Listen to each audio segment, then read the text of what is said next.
Hyundai, Jeanlin Automobile à Échirolles vous présente Grand Air.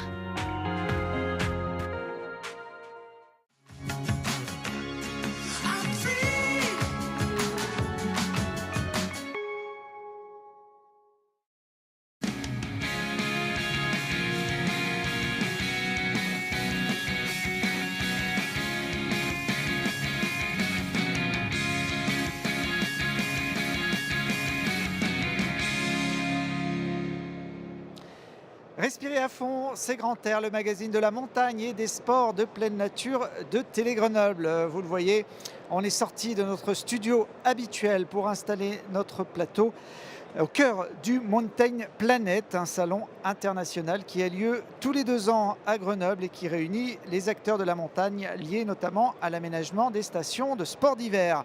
On y trouve des fabricants de remontées mécaniques, de dameuses ou d'enneigeurs. On y croise aussi des champions et j'ai le plaisir d'avoir à mes côtés Marie Bauchier. Bonjour Marie. Bonjour. Vendeuse de médailles d'or olympiques. Vous êtes venue avec votre collection. À côté de vous, peut-être un acheteur parce qu'il n'en a pas eu de médailles dans sa carrière. Luc Alphand, bonjour. Voilà, bonjour à tous. C'est vrai que j'avais pas un torse à médaille. C'est ce qu'on avait dit à l'époque. Et c'est vrai que les Jeux Olympiques, j'ai dû faire toutes les places de 4 à 7. Mais ça reste quand même des moments qui sont magiques pour un athlète de participer aux Jeux Olympiques. Et c'est vrai que quand on peut, comme Marie, ramener justement des titres, ça doit être un plaisir énorme. Bon, et puis vous êtes quand même le dernier Français à avoir remporté la Coupe du Monde de ski alpin, le gros globe de cristal. C'était il y a plus de 20 ans, mais personne pour l'instant en France n'a égalé votre performance. Ben oui, c'était exceptionnel pour moi parce qu'à l'époque je faisais que 2 disciplines, c'est-à-dire que je l'avais gagné avec les disciplines de vitesse. Donc voilà, et j'espère qu'on n'attendra pas trop longtemps non plus, parce que moi j'étais le 2e Français après Jean-Claude Killy, il a fallu attendre déjà plus de 20 ans. Et maintenant, je pense qu'Alexis Pinturo, c'est celui qu'on attend ou qui serait capable de gagner la Coupe du Monde générale. Mais il est tombé sur un os qui s'appelle Marcel Hirscher en ce moment et qui est juste fantastique. Mais voilà, tout est possible. Il pourra la gagner un jour, j'espère. C'est un gros os. Alors vous êtes présent aujourd'hui à Grenoble en tant qu'ambassadeur Kässbohrer, fabricant de dameuses. C'est une façon d'associer vos 2 passions, le ski et les sports mécaniques? Exactement. Vous savez, l'association, enfin en tout cas notre partenariat dure depuis plus de 21 ans maintenant. Avec au début l'idée première, c'était je venais de gagner justement cette Coupe du Monde et Kässbohrer étant les premiers au niveau damage mondial, et ils se sont dit mais c'est naturel, on ne peut pas faire une bonne course s'il n'y a pas une piste bien damée. Et c'est vrai que les qualités de damage de cette société, mais même du damage en général, avec les câbles, avec tout ce qui s'est passé maintenant, on a des meilleures fraises, on a des meilleurs enneigements. Et c'est vrai que la qualité du ski dépend aussi du travail de ceux qui le font la nuit et qui dament au service de tout le monde. Donc c'est un super métier. Et au-delà de ça, on a le challenge national des dameurs chaque année. Donc on a un concours entre eux et je pense que c'est là aussi la fête des dameurs. Parce que voilà, cette montagne, elle ne devrait pas être cloisonnée entre, la compète, les dameurs, les secouristes. Voilà, on est tous, tous les mêmes racines, le même ADN. On aime nos montagnes et on a envie de les faire vivre. Et c'est vrai que ce métier, il est méconnu. Et avec Piston Bully, on travaille depuis longtemps. On commence à connaître beaucoup de gens de beaucoup de stations. Marie, elles étaient bien damées les pistes de Corée? Elles étaient vraiment bien damées et super bien préparées. On avait un petit peu peur parce qu'on a eu des grosses chaleurs, nous, contrairement aux Jeux Olympiques. Et on a été surpris de la qualité du terrain là-bas. Ouais. Non, ils ont fait du très beau travail. Je ne sais pas qui est allé les former, mais en tout cas, vraiment, ils ont vraiment. C'était parfait. Pour faire les compétitions, c'était juste parfait. Et voilà, les Jeux Olympiques, les handisports, c'était du -20, -25 et de la neige artificielle. Je veux dire, pour faire des compétitions, c'est idéal. Vous aussi, Marie, vous avez un lien avec un des partenaires importants du Mountain Planet, la société iséroise Poma qui construit des remontées mécaniques. Exactement, oui, je suis ambassadrice Poma depuis 4 ans, depuis les Jeux de Sochi en fait. Et donc voilà, ça fait 2 fois que je viens avec eux sur ce salon et c'est vrai, comme disait Luc, en fait la montagne, elle regroupe énormément de corps de métier, de personnes, et c'est super de pouvoir de venir à leur rencontre parce que voilà, je pense qu'on échange et on partage exactement les mêmes valeurs en fait, donc c'est super. Bon, puis je pense qu'ils doivent être contents d'avoir misé sur vous. Vous êtes aujourd'hui avec vos 4 médailles olympiques gagnées en Corée, mais vous en aviez déjà gagné 4 identiques il y a 4 ans à Sochi. Oui, exactement. J'ai essayé de répéter. Alors en fait, quand je suis partie là-bas, on me demandait de faire la même chose, voire mieux, parce qu'on est français et on ne se satisfait jamais de moins. mais voilà, donc 4 médailles d'or, c'est soit de l'or, soit une chute en général. au jeu. En tout cas. Ouais, il y a 5 disciplines, 4 vous les gagnez, la 5e vous passez à côté, mais bon c'est une bonne moyenne Luc. Ouais, On arrivera vite à Pékin, hein. C'est bien ça. Donc voilà, ça va très très vite, une Olympiade 4 ans. Donc voilà, il y a toujours un challenge, comme quoi on le disait. Voilà, on peut toujours essayer de faire mieux, mais c'est déjà fantastique. Si on rajoute, je crois, une quinzaine de titres de championne du monde, des globes, etc., vous avez une pièce dédiée à vos trophées? Comment ça se passe? Non, je suis pas très fétichiste, donc j'ai pas de vitrine chez moi. J'ai les globes qui sont posés sur le sommet d'une armoire, et puis les médailles, elles sont pas forcément mises en valeur. Enfin voilà, elles sont dans des tiroirs ou dans des coffres. À la salle des jeux, elles vont filer dans des coffres à la banque. Donc il faut en profiter. Là, on les voit. Bientôt, elles seront remisées. Et, voilà. Il faudra les imaginer. Luc, vos trophées de l'époque, ils sont encore présents chez vous? Vous savez, ils sont dans la cave. Et donc même les globes, ça le grand, choque les gens, dans la cave, ça choque un petit peu. On dort dessus. J'ai pas voulu faire à ma maison un musée comme ça. Je pense que je dois avoir sur un des placards justement le trophée du Dakar. Mais au niveau ski, il n'y a pas grand chose. C'est dingue. Mais ça choque les gens, ça les surprend. Bah oui, on a l'impression qu'on les affiche au-dessus de nos lits, mais c'est pas. On se dit que vous vous donnez tellement de mal pour ramener ces trophées, ces médailles, pour les mettre après à la cave ou au placard. Oui, mais moi j'allais dire une chose et je pense que c'est pareil. Vous savez, les souvenirs, ils sont dans votre cœur quand vous avez pu les vivre comme ça. Ces moments de souffrance, d'entraînement, etc. La seule récompense, c'est ce moment que vous vivez d'abord avec vous-même, de tous les efforts que vous avez faits. Et après, ça reste dans votre tête des rêves. Mais je pense qu'il ne faut pas vivre avec le passé. Il y a tellement de choses à faire là. On a déjà mis à Marie des objectifs pour Pékin aux prochaines Olympiades. C'est pour ça que je vais vite les ranger pour que tout le monde oublie qu'il n'y en avait que 4. Oui, parce que mais après, c'est aussi, je pense que de ne pas exposer ces médailles, c'est aussi une façon de se dire qu'on ne les a pas eues et d'aller en chercher d'autres en fait. De ne pas se satisfaire de ce qu'on a. Je pense. Enfin, c'est un peu cette idée-là aussi. Donc je ferai le compte à la fin. Parce que c'est vrai qu'il y a 4 ans, quand vous êtes arrivé à Sochi, vous étiez un peu incognito. En tout cas, vous n'aviez pas la même pancarte de favorite que cette année. Cette année, vous êtes arrivé à Sochi, en Corée, avec l'étiquette de grande favorite. Vous étiez d'ailleurs la porte-drapeau de l'équipe de France. En général, c'est un honneur qu'on donne au leader d'une équipe. Oui. Alors, en fait, juste avant Sochi, j'avais fait le Grand Chelem sur les mondiaux. Ça m'est déjà arrivé quand même.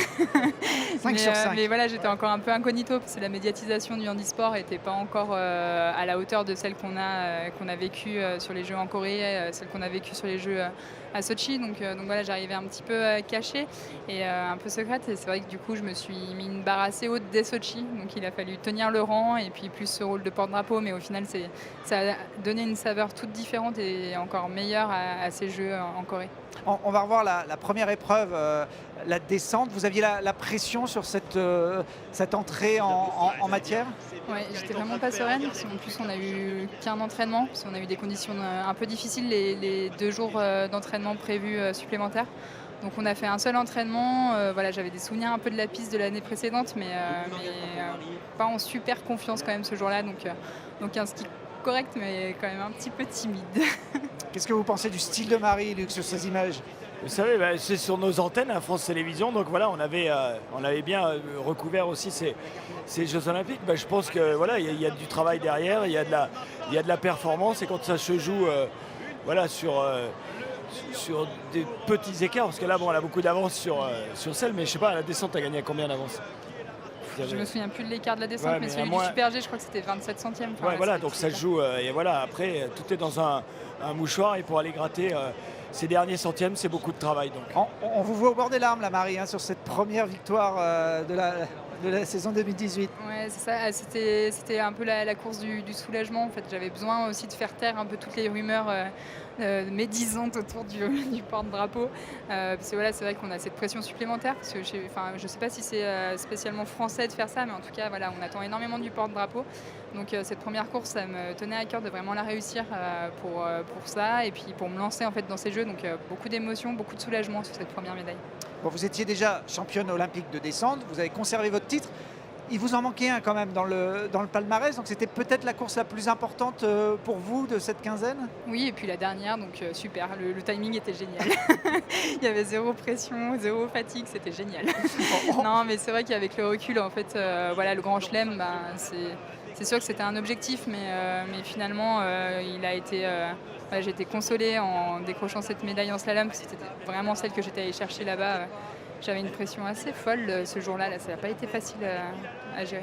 C'est plus votre spécialité d'ailleurs, les disciplines techniques que celles de vitesse? C'était plus ma spécialité.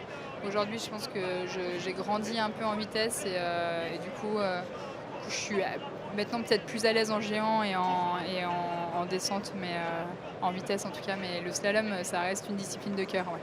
Luc, des skieurs ou des skieuses capables de gagner en vitesse et en discipline technique, on n'en voit pas tous les jours. Il y a eu Kili, il y a eu Guachel à l'époque, mais c'est vrai que c'est pas courant. Vous-même, vous étiez spécialisé sur Oui, voilà. les disciplines À de la fin de vitesse. ma carrière, j'ai tout fait au début, comme beaucoup de jeunes. Après, j'ai même en Coupe du Monde encore fait des slaloms et des géants. Mais après, voilà, on se spécialise. Mais moi, j'ai arrêté il y a déjà 20 ans, etc. Et maintenant, ça s'est densifié, le niveau, dans chaque discipline. Et maintenant, c'est encore plus pratiquement hyper spécialisé. Et pour voir des coureurs qui fassent toutes les disciplines, c'est pratiquement, voilà, il n'y en a presque plus aucun maintenant. D'où le questionnement de la fédération, de la FIS et de l'avenir de la Coupe du Monde sur le combiné. Et on se dirigera plus peut-être, et il y a de grandes chances que dans une saison ou deux, on arrête le combiné pour aller vers des formats qui soient plus télévisuels, comme le parallèle ou les courses ou les team events sur les Jeux Olympiques. Le secret de la réussite, Marie, pour être aussi performante dans la durée et dans les différentes disciplines, c'est quoi? Vous avez une botte secrète? Non, je le dirais pas, comme ça je la garde encore jusqu'à la fin de ma carrière. Non, et on a tendance à dire que mon dopage c'est le Beaufort, le fromage. Voilà, je vais laisser ce mythe. Bon, c'est un très bon dopant, hein. Je pense que celui-là, il est autorisé par les instances internationales, le Beaufort. C'est un très bon réconfortant en tout cas. La passion, voilà, il faut de la passion pour avoir l'étincelle. Bon, le Beaufort, parce que vous êtes originaire du Beaufortin, je crois que vous avez un papa qui élève des vaches qui font du lait pour le Beaufort. Hein. Exactement, c'est ça. Il est président de la COP, c'est le monsieur Beaufort, moi j'appelle. C'est le monsieur C'est le Beaufort. monsieur Beaufort. Et ben voilà, il y a Madame Médaille d'Or et il y a le monsieur Beaufort dans la famille olympique. Vous avez déjà projeté, Luc, vous mettez la barre pour Pékin, la prochaine Olympiade. Vous pensez que vous allez arriver à vous motiver J'ai du mal à me projeter, autant à Sochi j'ai été vraiment déjà tournée vers la Corée, là j'ai un petit peu plus de mal à me projeter, mais j'exclus pas cette possibilité, mais je pense que ça va être un peu saison après saison, j'ai du mal à me voir dans 4 ans, mais voilà, ça veut pas dire que j'y serai pas en fait. Là je me vois l'année prochaine déjà, c'est bien, puis là je me vois surtout en vacances parce que j'arrête pas trop depuis les Jeux, donc j'ai pas eu trop le temps non plus de me poser, de réfléchir à tout ça. Oui, parce que bon, on parlait du talent, mais c'est aussi beaucoup de travail pour arriver à très haut niveau et gagner des titres et rester performante. C'est un boulot à l'année. C'est ça, maintenant je crois que voilà, si on veut faire du haut niveau, en handisport il y a quelques temps on était encore semi-professionnel, où on avait des contrats à côté, des contrats de sport. Aujourd'hui c'est vraiment devenu essentiel de vraiment à 100%. Alors moi je suis toujours à Sciences Po, mais en tout cas je suis à l'armée surtout qui me libère à 100% de mon temps et qui me permet d'avoir quand même une situation sociale et confortable pour pouvoir pratiquer mon sport. Alors vous voilà sur ces images d'entraînement, à la fois entraînement physique et puis entraînement sur glacier. Ça, j'imagine que c'est à Tignes. Vous faites des stages également à l'étranger pendant l'été? Oui, on part en hémisphère sud, alors à Ushuaia jusque-là, peut-être que ça va changer les années prochaines, mais c'est vrai qu'on fait un gros bloc en hémisphère sud, en Argentine, pour aller chercher de la bonne neige fraîche d'hiver, pour faire vraiment un gros bloc pour démarrer cet automne. Et puis votre histoire avec les Jeux Olympiques, que vous soyez à Pékin ou pas, elle n'est pas terminée puisque vous faites partie des 18 athlètes de la commission pour les Jeux Olympiques de Paris 2024. Ça va être quoi votre rôle sur cette Olympiade ? Alors en fait, il y a trois piliers un petit peu pour cette commission. La première, c'est de partager notre expérience olympique et paralympique, parce que cette commission, elle est composée par des athlètes olympiques et paralympiques, des athlètes d'été comme des athlètes d'hiver. Donc en fait, vraiment de pouvoir réunir un maximum d'expériences pour pouvoir faire de ces Jeux vraiment une belle expérience sportive pour les sportifs. Donc recentrer un peu le sportif autour au centre de ce projet, parce que c'est vrai que des fois, on a l'impression que c'est une grosse machine politique et économique. Donc voilà, de ramener un petit peu un aspect un petit peu sportif là-dedans, d'aller à la rencontre des Français aussi pour leur faire partager ce projet, de les entraîner avec nous dans cette grande aventure, et puis de regrouper aussi le mouvement sportif français pour que ce soit vraiment des Jeux du sport français et pas que des Jeux des sports d'été. Alors c'est présidé par Martin Fourcade. Luc, à votre époque, les vedettes des sports d'hiver, c'était les skieurs alpins. Aujourd'hui, c'est les nordiques. En tout cas, Martin Fourcade est devenu un peu l'emblème des sports d'hiver pour une grande partie des Français. Non, mais c'est vrai qu'il y a, j'allais dire il y a très longtemps, c'est vrai, il y avait essentiellement le ski alpin, un peu le ski de fond, mais maintenant, la montagne, elle est multi-glisse. Parce qu'on ne peut pas oublier maintenant toutes les disciplines qui d'abord le sont olympiques, comme le slopestyle, le big air, je n'allais pas oublier le snowboard cross, comme j'ai mon voisin, voilà, Pierre Voltier, il va venir. Mais voilà, il y a beaucoup de disciplines, il y a beaucoup de trucs. C'est pas que le ski alpin. Donc la montagne, elle doit vivre. Et que, j'allais dire, le fond et le biathlon, je les représente au mieux avec Martin Fourcade. J'allais dire le sport français, le ski français. J'allais dire, moi, ça ne me pose aucun problème. Il est au contraire, Martin, c'est un exemple tellement inspirant pour les jeunes. J'allais dire, hormis du cadre biathlon, parce qu'il est tellement droit dans ses bottes. C'est un vrai sportif qui s'entraîne, qui se fixe des objectifs, qui les tient, qui a un vrai statut et qui montre que voilà, si on s'arrache, on peut gagner. Et ces points de vue qu'il a sur le dopage, sur la vision de son sport, etc., il les tient, il a sa guide. Et en plus, il nous fait rêver parce que voilà, nous, on est là devant la télé, une cible, un tour. Et voilà. Donc nous, on stresse avec lui. Et voilà, il est fantastique. Marie, vous avez dit que vous étiez à Sciences Po, je crois à Paris. Vous avez commencé d'ailleurs vos études à Grenoble il y a quelques années. Oui, juste après le bac. Après, je me suis réorientée sur Sciences Po à Paris. Là, j'ai fait une année de césure. En fait, j'essaie de garder un peu un pied dans les études, mais c'est pas difficile. C'est difficile au contraire de tout mener de front. Donc voilà, j'essaye de garder un pied dans les études pour préparer un peu la suite. Mais voilà, c'est un peu le second projet. Bon, les sciences politiques, vous avez rencontré Emmanuel Macron comme tous les médaillés il y a quelques jours à l'Élysée, quelques semaines. Maintenant, la politique, ça vous intéresse ? Je sais pas trop, je me laisse surprendre un peu par tous ces milieux et c'est vrai que j'ai la chance de pouvoir rencontrer différentes personnes, différents milieux, différents domaines aussi de la société depuis toutes ces aventures sportives. Donc c'est vrai que c'est chouette, ça me permet de faire un point de vue. Après, je sais pas si je fais de la politique, mais en tout cas, voilà, c'est pas intéressant. Marie Bochet, présidente. Oui, non, il y a des étapes avant, je crois. Alors, un Bochet peut en cacher une autre, puisque vous n'êtes pas la seule Bochet à avoir parfait pendant ces Jeux Olympiques. Arthur Bochet, 17 ans, a ramené également 4 médailles. Il n'y a pas de lien de parenté entre vous deux, si ce n'est que c'est un homonyme. Non, parce que si vous savez bien lire, ça s'écrit pas pareil. Il y a une différence de lettres. Moi, c'est BO et lui, c'est BAU. Mais voilà, ouais, c'est un jeune prometteur, on va dire. Non, mais il s'est vraiment bien débrouillé sur ses jeux. Il m'a surpris par sa régularité et par sa polyvalence aussi. Voilà, son endurance aussi, parce que son handicap voilà, le prive de mobilité à partir d'une certaine fatigue aussi. Donc voilà, là on doutait un petit peu sur cette fin de jeu parce que c'est très intense, c'est 10 jours de compétition tous les jours quasiment. Donc voilà, il nous a surpris et je pense qu'il va nous montrer encore de belles choses sur les pistes. Il a ramené 4 médailles d'argent, Arthur Bochet. Vous étiez 12 dans l'équipe de France, vous avez ramené 20 médailles à 12, c'est aussi un beau ratio. Ouais, c'était pas mal. Non, ouais, c'était chouette. Il y a quelques athlètes qui sont rentrés sans médaille, mais je crois qu'ils sont rentrés quand même satisfaits. Voilà, ils ont donné vraiment tout ce qu'ils avaient à donner. On a vraiment vécu de très beaux jeux d'équipe. Bon, on a Frédéric François, le Grenoblois, qui lui est revenu avec 3 médailles de ces Jeux Olympiques. Je crois que d'ailleurs vous faites du tricot ensemble. Il aime bien du crochet. Non, du crochet. On a monté une petite entreprise de crochet. En fait, on cherchait un peu à occuper nos kilomètres de bus inactifs en rendant quelque chose d'un petit peu de concret. Donc, on fait des bonnets et on les vend au bénéfice d'associations. Bon, vous avez revu tous les athlètes médaillés à Champs-Rousse pour les championnats de France. C'était un peu la fête sur le terrain à l'issue de cette compétition. Vous le disiez, l'éclairage médiatique pendant les Jeux, il est énorme par rapport à ce que vous pouvez connaître tout au long d'une saison classique. Oui, complètement. C'est déjà le cas, je pense, dans les sports d'hiver, d'une façon générale. Il y a vraiment une mise en lumière tous les 4 ans, mais alors en handisport, c'est flagrant. Donc voilà, des fois, c'est un petit peu lourd à tenir parce qu'on n'est pas forcément habitué. C'est pas notre corps de métier non plus. On s'est beaucoup entraîné à ski, mais à répondre aux médias, c'est toujours autre chose, mais je crois que voilà, on a des athlètes qui sont juste simples et vrais en fait, donc voilà, tout se passe plutôt bien en général, mais c'est vrai qu'on a été surpris là sur le retour. En plus, on est dans cette bulle paralympique quand on est en Corée, donc quand on atterrit à Paris, je pense que ça t'a déjà fait ça, mais c'est vrai que c'est assez impressionnant. Ouais. Alors il n'y a pas de lien de parenté entre Arthur Bauchet et Marie Bauchet. Par contre, il y a un lien de proximité entre Arthur Bauchet et Luc Alphand. Non, bien sûr, il est briançonné, donc pratiquement un Serge Chevalier. Arthur, moi, je ne le connaissais pas beaucoup. Je l'ai rencontré il y a pas si longtemps, en fait, un tout petit peu avant les Jeux Olympiques. Mais c'est un garçon qui est attachant.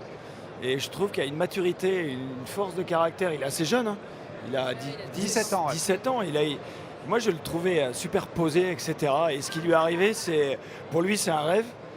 Et il le vit comme ça pour l'instant. Parce que nous, on l'a reçu justement à Serre Chevalier pour fêter avec la population, etc. Ses médailles. Et c'est les Jeux Olympiques qu'il a fait. Et moi, je le trouve, il est adorable, il est frais. Et c'est vrai que ces 4 médailles d'argent, enfin, moi, je me mets à sa place. Peut-être que ça aurait pu faire un petit coup de centième en moins pour amener peut-être un titre. Mais comme ça lui laisse encore de... Je pense que ça va lui donner envie. Ça va lui donner envie. Ça aurait été trop facile. Ça aurait été trop facile, ouais. Il est très jeune. Arthur, effectivement, Marie aussi. Hein. Arthur n'était pas né quand Luc Alphand remportait la Coupe du Monde de ski alpin. Marie, elle avait tout juste 3 ans. C'est pas moi qui les ai inspirés. Ah, peut-être 3 ans, je sais pas. Il les inspire pour l'inspiration. Plus vieille qu'Estelle. Ouais. Bon, c'était en 1997. Aucun Français ne l'a gagné depuis. Et celui qui vous avait précédé, c'était Jean-Claude Killy, 30 ans avant, hein, en 1967. Voilà, 30 ans. J'espère que, comme je disais tout à l'heure, vite fait, qu'Alexis Pinturo ou un autre Français puisse le réaliser. Mais c'est vrai que c'est compliqué. Une Coupe du Monde, au général, il faut le dire. Il faut beaucoup de travail, c'est sûr, de la réussite et un peu de chance. Voilà, moi, j'en ai eu un tout petit peu l'année où je la gagne parce que les Norvégiens, Omot et Kjus, ont eu des petites blessures. Ils ont loupé 1 ou 2 courses et ça a pu passer. Mais cette réussite-là, il faut aller la chercher et la provoquer. Mais voilà, nous on rêve tous et le ski français quand même marche assez bien depuis les années où j'ai arrêté parce qu'en 20 ans on a eu des champions olympiques, on peut partir de Neria, de Carole Montillet, de Jean-Pierre Vidal, de Amir, enfin voilà, il y en a plein, des champions du monde, Granger double champion du monde, donc voilà, il y a beaucoup de Français qui nous ont fait rêver depuis. Le ski français existe et Alexis Pinturo, c'est vrai, maintenant est notre plus gros représentant, mais on a une équipe de France qui, chez les hommes en tout cas, existe partout. Chez les filles, il va y avoir un peu de reconstruction parce que Tessa est une athlète magnifique, mais derrière, il y a un tout petit peu de boulot qu'on a commencé à faire et qu'ils ont commencé à faire pour remonter la pente. Mais oui, j'espère qu'on n'attendra pas 30 ans encore après moi pour gagner cette Coupe du Monde au général. Bon, j'ai retrouvé quelques images, une victoire à Garmisch en 97. Ah mais vous avez des images du siècle dernier. Donc. Notamment, on est à la sortie de la boîte à archives, mais elles sont encore d'actualité. Vous n'avez pas tellement changé, Luc. Hein. Là, j'ai bien vieilli, je ne sais pas le dire, mais c'est vrai que vous vous souvenez, c'est une autre époque, mais c'était au siècle dernier, donc. Et oui, ces images, je me rappelle bien, parce que Garmisch était juste après...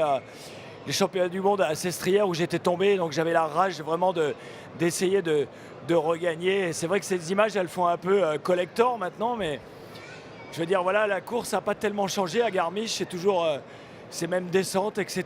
Et c'est vrai que de les revoir, ça fait plaisir, parce que moi, on les voit pratiquement jamais. Même l'affichage du chrono, il est collector, donc ça fait rire mes gamins. Vous savez, moi j'en ai 3, ils skient, ils courent.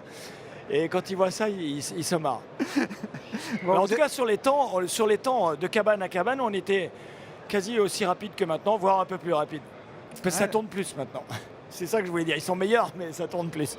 Bon, vous avez gagné également à Kitzbühel, la mecque du ski alpin en Autriche. Vous faisiez partie de ce qu'on appelait les Top Gun, notamment avec Franck Picard et Jean-Luc Crétier. On vous voit là, sur cette belle affiche collector aussi. Les deux ont eu un destin olympique. Ils ont été champions olympiques en descente en Super G. Pas vous, ça reste un regret dans votre carrière d'avoir jamais bien fait dans les Jeux? Franchement, hein, j'ai fait 3 fois les Jeux. J'ai fait Calgary, Albertville et Lillehammer. Et bon, voilà, j'ai fait 4e, etc. Il en faut un 4e un jour.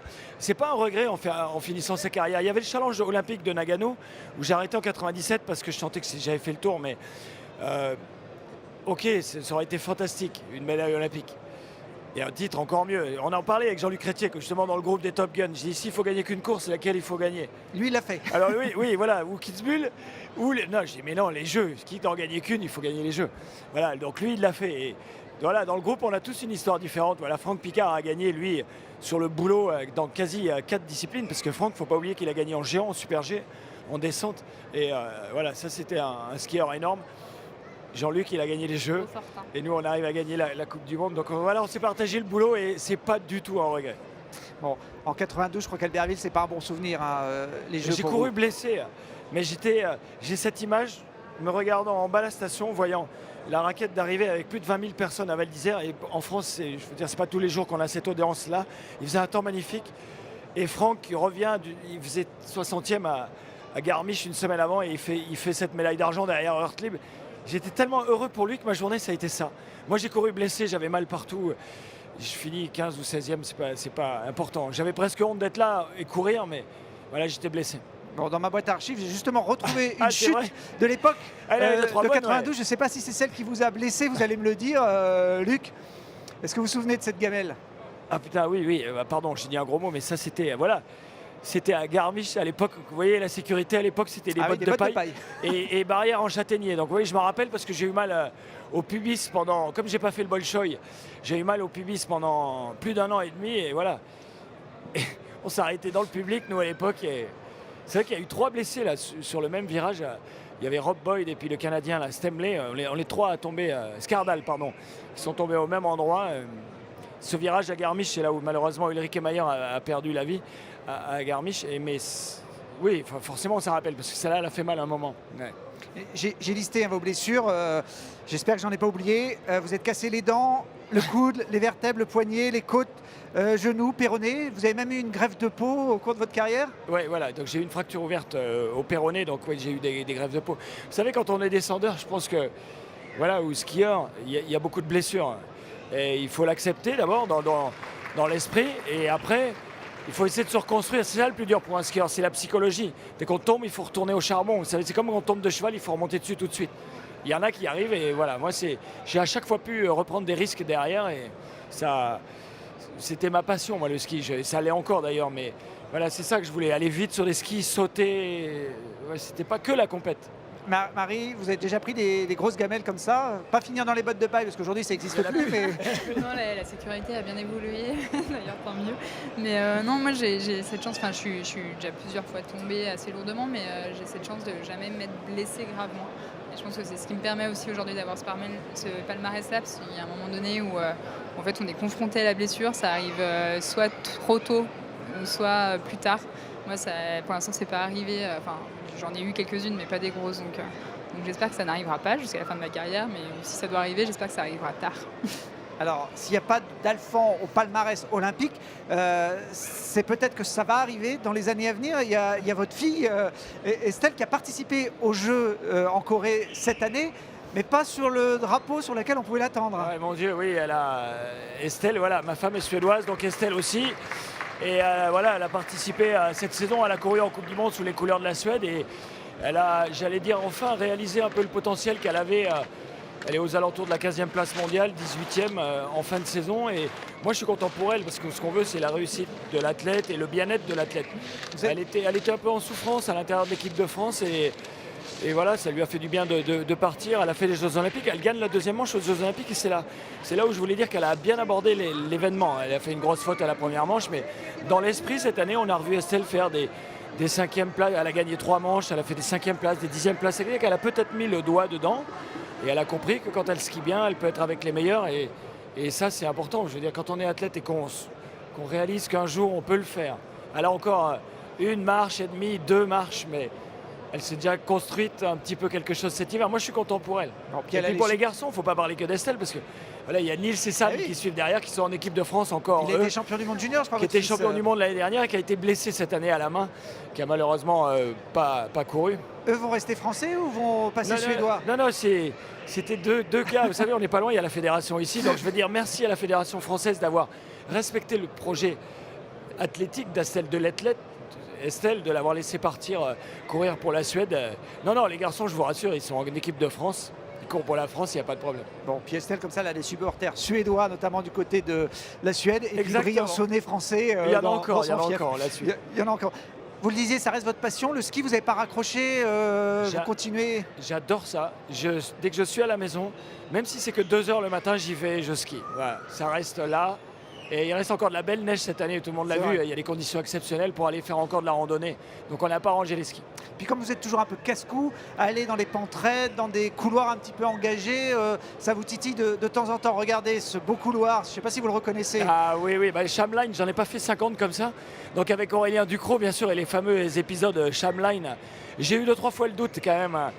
Je me suis dit, est-ce que j'ai encore l'âge de faire des trucs Il pareils, ne faut pas sauter tomber, les là c'est derniers vous qui cailloux. sautez le petit Ouais, verrou là. Mais là, je pense que quand j'avais sauté le caillou, je me dis, allez, ça va mieux là. On s'approche du val. C'est tout au sommet où j'ai eu un peu le doute là.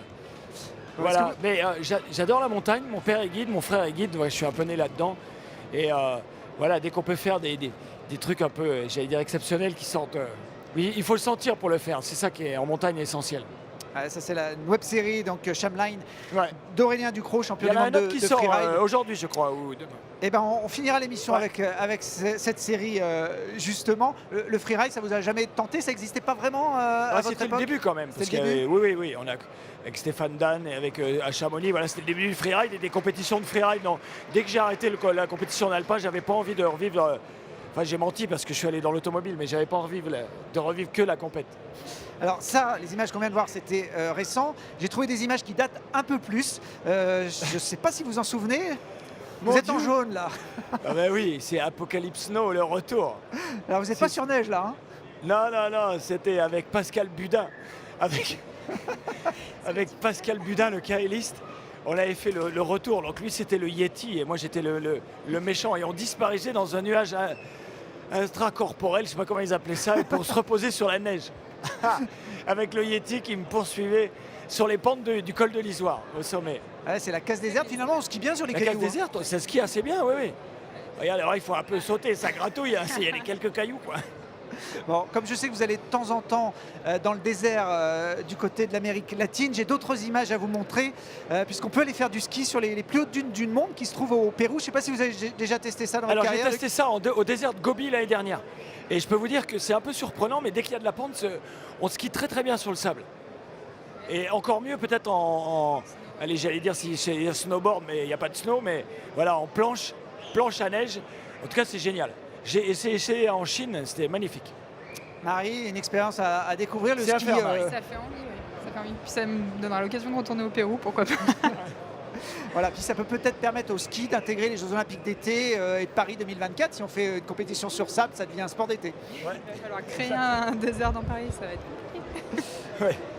Bon, merci en tout cas à tous les deux d'être venus. Je voulais faire un petit clin d'œil à Marie parce que elle chante très bien la Marseillaise. Il faut dire qu'elle a de l'entraînement avec toutes ses médailles olympiques.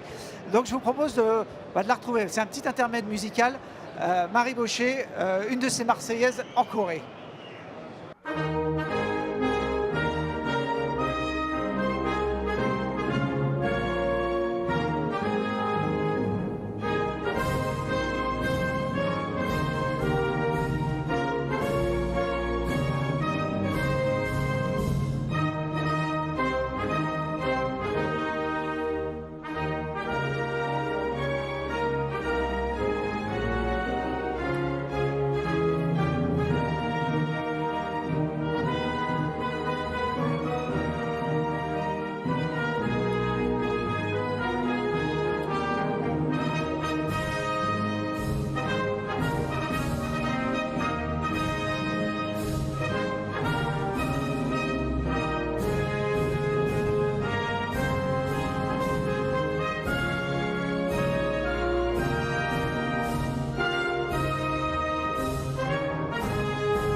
Oh là, on a envie d'applaudir derrière, ne faites pas semblant. Hein.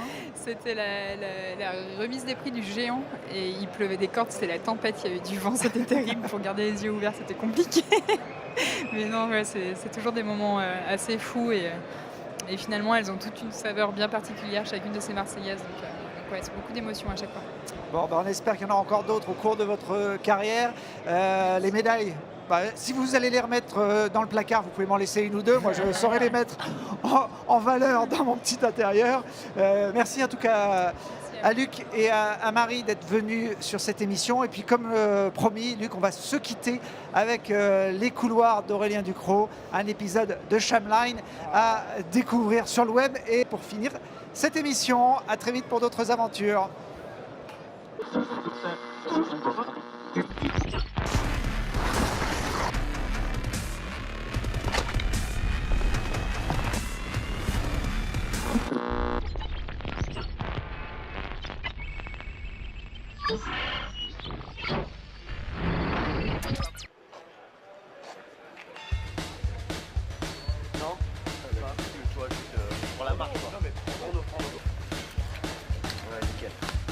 Voilà, salut à tous, sommet de l'aiguille du midi pour un nouvel épisode de Tramline avec une star du ski, Luc Alphand, qui nous accompagne aujourd'hui. Ah, salut les mecs. Voilà, et Brice Bouillade, Salut avec qui à on a tous. fait pas mal d'épisodes l'année dernière.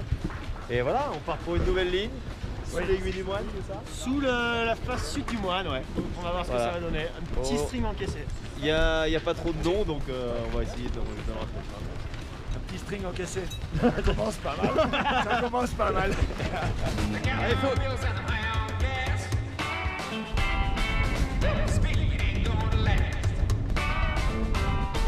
Effectivement, il y a quelques petits trous.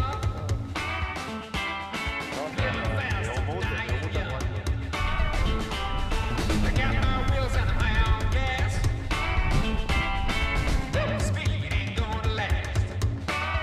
Ça y est, on y est, au pied de la ligne. On va appeler ça le couloir du moine. Hein. Juste au-dessus de nous, la fissure et la grande pente en haut.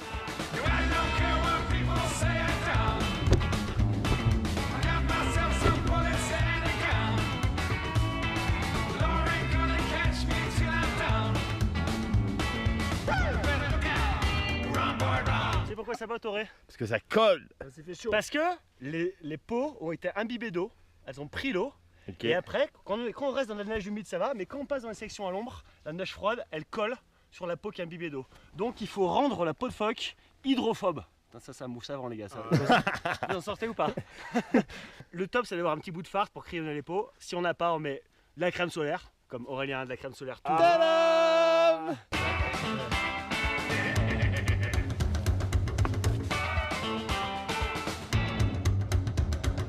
On va vous faire un panorama là, regardez ça.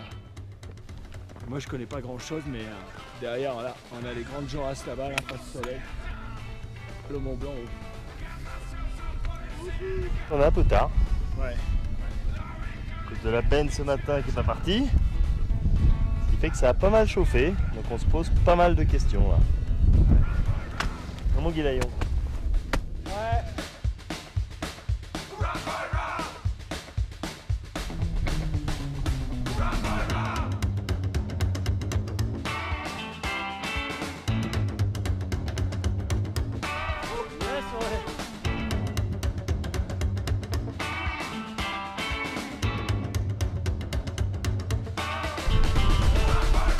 C'est bon, hein, putain.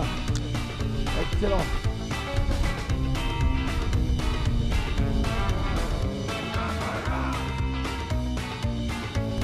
Wouhou!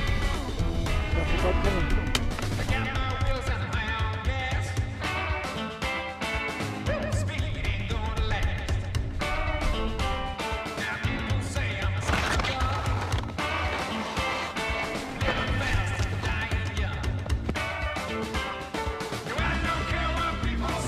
C'est chaud quand même, hein?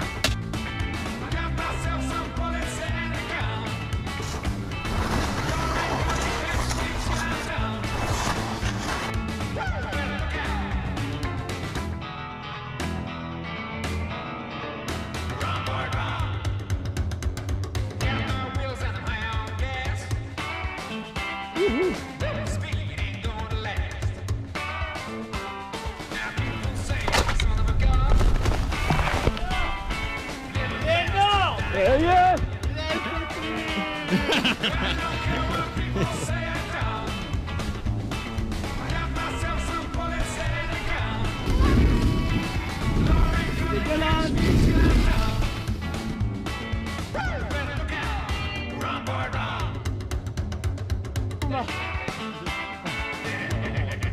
Et voilà, une nouvelle ligne qu'on appellera comment? C'est Luc qui va le baptiser. Là, voilà, la courroie dans la poulie. Ça, c'est du couloir. Voilà, la courroie dans la poulie. Allez, à plus dans le bus.